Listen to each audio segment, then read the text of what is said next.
নমস্কার, আমি মঞ্জু ভট্টাচার্য। আমার গল্প পাঠ আসরে আপনাকে স্বাগত জানাচ্ছি। পড়ে শোনাচ্ছি আমি সুভাষ বলছি গ্রন্থ থেকে পরবর্তী পর্ব। ক্রিপস বিদায় নিলেন, কিন্তু তারপর যুদ্ধ শুরু হয়েছে 3 বছর, কিন্তু এখনো কোনো স্থির সিদ্ধান্ত নেওয়া সম্ভব হয়নি কংগ্রেসের পক্ষে। এই অচল অবস্থা দূর করার উপায় কি? উপায় বাতলে দিলেন কংগ্রেসের অন্যতম মস্তিষ্ক চক্রবর্তী রাজগোপাল আচারিয়া। ঝুট ঝামেলা করে লাভ নেই, ওদের পাকিস্তান দাবি মেনে নাও, ব্যাস মুশকিল আসান। শুধু মুখেই নয়, মাদ্রাজ কংগ্রেস বিধানমণ্ডলীর সভা থেকে এই মর্মে এক প্রস্তাবও তিনি পাশ করিয়ে নিলেন সংখ্যাগরিষ্ঠতার জোরে। পার্টিশন ছাড়া আর কোনো উপায় নেই, সুতরাং আর দেরি নয়। প্রস্তাবের খানিকটা অংশ তুমি শোনো। This party is of opinion and recommends to the all India Congress committee that to sacrifice the chances of formation of a national government at this grave crisis for the doubtful advantage of maintaining a controversy over the unity of India is a most unwise policy, and that is has become necessary to choose the lesser evil and acknowledge the Muslim League's claim for separation. সর্বত্র বিরূপ সমালোচনা, সর্বত্র বিক্ষোভ, শেষে কিনা রাজাজির মুখ থেকে এই কথা। এই যে বিশ্বাস করাও শক্ত। রাজাজি অটল অনড়। শেষ পর্যন্ত তিনি পদত্যাগ করলেন কংগ্রেস ওয়ার্কিং কমিটি থেকে, পরে মাদ্রাজ বিধানসভার সদস্য পদ থেকে। তবুও এক চুলো তিনি নড়লেন না নিজের বক্তব্য থেকে। মাদ্রাজ হিন্দু সংখ্যাগরিষ্ঠ রাজ্য, সুতরাং রাজাজির পক্ষে এভাবে পাকিস্তানের সপক্ষে প্রস্তাব পাশ করানোর মধ্যে আর যাই থাক না কেন, নিজেদের ক্ষয়ক্ষতির কোনো প্রশ্ন ছিল না। কিন্তু তা যদি না হতো, যদি মাদ্রাজের অবস্থা বাংলা বা পাঞ্জাবের মতো হতো, পারতেন কি তখন রাজাজি নিজেদের অঙ্গচ্ছেদ করে এ ধরনের উদারতা দেখাতে? তোমার কি মনে হয় মল্লিকা? আরও কথা আছে। শৃঙ্খলা ভঙ্গের অপরাধে সুভাষকে একদিন বহিষ্কার করা হয়েছিল কংগ্রেস থেকে, কিন্তু রাজাজি, এত কাণ্ডের পরেও তার বেলায় তেমন কিছু হয়েছিল কি? না, হয়নি। গান্ধীজির বৈবাহিক রাজাজি সম্বন্ধে সে প্রশ্নই সেদিন কারো মনে জাগেনি। তফাৎ এখানেই। 28শে মার্চ টোকিও সম্মেলন শুরু হলো রাসবিহারীর সভাপতিত্বে। শুরুতেই বিভ্রাট। Captain Mohan Singh, lieutenant colonel Gill, N Raghavan, Guha, Menon প্রমুখ প্রতিনিধিদের নিয়ে প্রথম বিমানটি নির্বিঘ্নেই পৌঁছে গেল টোকিওতে। যান্ত্রিক গোলযোগের দরুন দুর্ঘটনা ঘটল পরেরটার বেলায়। জানা গেল যাত্রীদের মধ্যে কেউ বেঁচে নেই। স্বামী সত্যানন্দ পুরী, জ্ঞানী প্রীতম সিং, নীলকান্ত আয়ার, ক্যাপ্টেন মোহাম্মদ আকরাম খাঁ প্রমুখ 4 জনকেই প্রাণ দিতে হয়েছে আকস্মিক সেই বিমান দুর্ঘটনার ফলে। খবর শুনে একটা বিস্মিত আঘাতে স্তব্ধ হয়ে গেল দক্ষিণ পূর্ব এশিয়ার প্রতিটি নরনারী।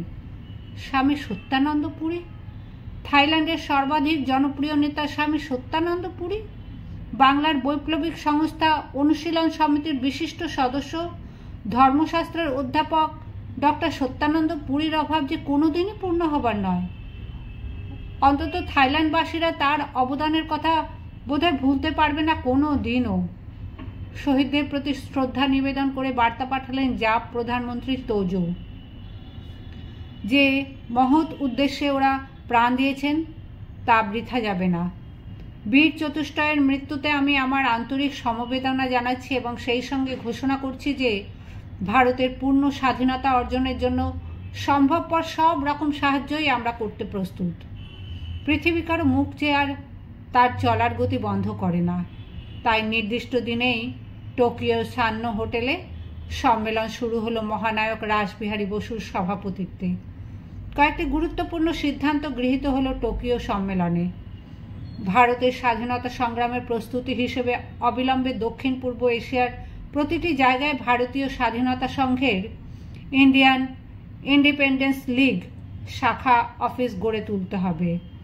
আর সুভাষের আদর্শে এখানেও একটি আজাদ হিন্দ ফৌজ গড়ে তুলতে হবে, যারা লড়াই করে ভারত ভূমিকে শত্রু কবল মুক্ত করবে নিজেদের বুকের রক্ত দিয়ে। এই বাহিনী গঠিত হবে একমাত্র ভারতীয়দের নিয়েই। অভিযান পরিচালনা করবে একমাত্র তারাই, সেখানে বাইরের কোনো হাত থাকবে না।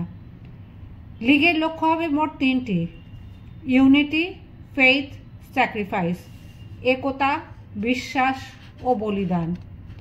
মোট দুটি বিভাগ থাকবে লীগের অধীনে, একটি সামরিক, অন্যটি অসামরিক। সামরিক বিভাগের অন্তর্ভুক্ত হবে যুদ্ধ বিভাগ, রিক্রুটিং সামরিক গোয়েন্দা বিভাগ, সামরিক পুলিশ বিভাগ ও যুদ্ধবন্দী বিভাগ সমূহ। আর বৈদেশিক অর্থ, আইন, প্রচার, প্রশাসন, ত্রাণ, পুলিশ, গুপ্তচর বিভাগ, স্বেচ্ছাসেবক ইত্যাদি দপ্তরগুলি থাকবে অসামরিক বিভাগের আওতায়। চাই উপযুক্ত প্রচার, লীগের আদর্শ সর্বত্র পৌঁছে দিতে হবে। বেতার, ইস্তাহার, সংবাদপত্র, বক্তৃতা, প্রদর্শনী ও সঙ্গীতের মাধ্যমে দক্ষিণ পূর্ব এশিয়ার ঘরে ঘরে ডাক পাঠাতে হবে। স্বাধীনতার ডাক, সংগ্রামের ডাক। শুধু দক্ষিণ পূর্ব এশিয়ায় নয়, ভারতবর্ষের অভ্যন্তরে প্রচার কার্য চালাতে হবে যথাযথভাবে। দরকার হলে গোপনে ভারতবর্ষে গিয়ে ওখানকার নেতৃবৃন্দের সঙ্গে যোগাযোগ করতে হবে।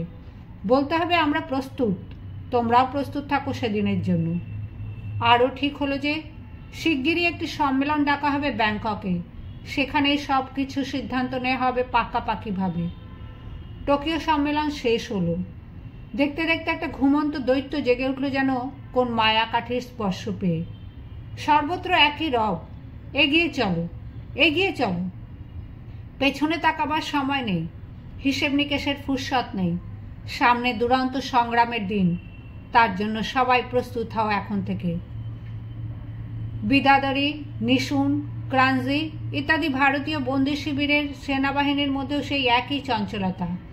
কোথায় যেন একটা প্রহর বাজবার সংকেত ধ্বনি শোনা যাচ্ছে। আর সময় নেই, সবাই প্রস্তুত হও। মাঝে মাঝেই বার্লিন থেকে কার যেন উদ্দাত্ত আহ্বান ভেসে আসে বেতার তরঙ্গে। ব্রিটিশ সাম্রাজ্যবাদ পরাজিত হলে তবেই হবে ভারতের মুক্তি। তারা বিজয়ী হলে ভারতবর্ষকে চিরকালের মতো দাসত্বের বোঝা বহন করতে হবে। সুতরাং ভারতকে আজ বেছে নিতে হবে যে স্বাধীনতা এবং দাসত্বের মধ্যে কোনটা তার কাম্য। শুনতে শুনতে আরও উদ্দীপ্ত হয়ে ওঠে প্রতিটি সৈনিক। নেতাজি, নেতাজির কথা, কোনটা সত্য, কোনটা বেশি কাম্য, দেশের স্বাধীনতা না বিদেশির দাসত্ব? এদিকে টোকিও থেকে ফিরে এসেই ক্যাপ্টেন মোহন সিং এক সভা ডাকলেন বিদ্যাধরী বন্দি শিবিরে। খোলাখুলিভাবেই সেদিন তিনি তার বক্তব্য রাখলেন সেনাবাহিনীর কাছে। এতকাল আমরা পরের জন্য লড়াই করেছি, এবার লড়াই করব নিজের দেশের স্বাধীনতার জন্য। নইল কি বলবে আমাদের পৃথিবীর মানুষ? কি জবাবদিহি করব ভাবি বংশধরদের কাছে? স্বাধীনতা সংগ্রামের ইতিহাসে অকৃতজ্ঞ বলেই কি আমরা চিহ্নিত হয়ে থাকবো চিরদিন? প্রথমেই বেশ কয়েক হাজার সৈন্য যোগ দিল আজাদ হিন্দ বাহিনীতে। ক্রমশ সংখ্যা বৃদ্ধি পেতে লাগলো ধীরে ধীরে। তারপর দলে দলে, কাতারে কাতারে, সামরিক অসামরিক সবাই। His propaganda was particularly successful and he managed to convince approximately 30,000 prisoners of war who volunteered to join the INA. He was particularly fortunate in having such men as Colonel Gill and Chatterjee to advise and assist him in his task. INA and its Netaji, Shahnawaz Khan, page 24. অর্থাৎ captain মোহন সিংয়ের প্রচার কার্য খুবই সফল হয়েছিল। প্রায় 30,000 সৈন্য স্বেচ্ছায় যোগ দিয়েছিল আজাদ হিন্দ ফৌজে। তার সৌভাগ্য যে এ ব্যাপারে তিনি কর্নেল গিল এবং চ্যাটার্জির মতো অফিসারদের সহকারী এবং পরামর্শদাতা রূপে পেয়েছিলেন।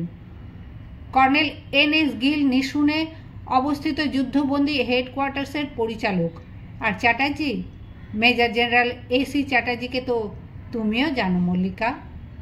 আশ্চর্য, আত্মসমর্পণের মাত্র 15 দিন আগে তিনি গিয়েছিলেন সিঙ্গাপুর। তারপরই বিপর্যয়ের মুখে অবশেষে ডিরেক্টর অফ মেডিকেল সার্ভিস রূপে আজাদ হিন্দ ফৌজে। কর্মদক্ষতার গুণে পড়ে আরও গুরুত্বপূর্ণ পদে। এসব কাহিনী তোমাকে শোনাবো আরও পরে। এপ্রিলের শেষ ভাগেই রাসবিহারী তার হেডকোয়ার্টার স্থাপন করলেন ব্যাংককে এসে। সঙ্গে এলেন আনন্দমোহন সহায়, দেশপাণ্ডে, প্রমুখ সহকর্মীবৃন্দ। ব্যাংককের সম্মেলনের দিন ধার্য হয়েছে 15ই জুন। তার জন্য প্রস্তুত হওয়া দরকার। অন্যতম সহকর্মী দেবনাথ দাস অবশ্য 1.5 বছর আগেই ব্যাংকক চলে এসেছিলেন রাসবিহারীর নির্দেশে।